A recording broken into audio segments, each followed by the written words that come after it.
Bila aku nak pakai tu, aku spray je. Dia punya lasting kadang seminggu, 2 minggu masih lagi bau. Bagi pemandu motosikal, okey, dan memiliki helmet. So, biasanya masalah yang kita hadapi adalah helmet berbau. Dia punya bau tu sampai orang nak pinjam pun kita segan. Kita nak pakai pun asal fikir 2 kali kan dia punya bau tu. Yalah, sebab kita naik motor dengan hujan, dengan peluh. So, bila bau tu dah bercampur, dia dah keluar satu bau sempoi kan. So, macam aku dulu, aku spray minyak wangi tau.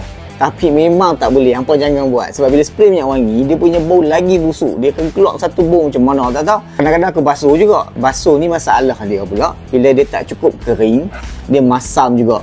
Aku jumpa satu produk dekat TikTok ni daripada Sweat. Tengok dia punya motor dia pun fresh bahang. Memang fresh lah, serius. Aku review ni sebab aku dah pakai dah sebulan lebih dah aku pakai. Macam bau buah-buah. Lepas tu ada macam bau perfume rumah, perfume badan tu aku tak tahu nak cerita macam mana. Serius memang wangi. Okey, tak habis-habis lagi kan. Sebab dia punya lasting kadang seminggu, 2 minggu masih lagi bau. Lepas tu yang best, aku bukan setakat spray kat helmet je. Soalnya aku tak payah basuh dah. Aku spray je. Lagi-lagi macam cap aku ni. Cap ni memang kita selalu pakai lah. Harga tengah murah sekarang weh. Tekan beg kuning.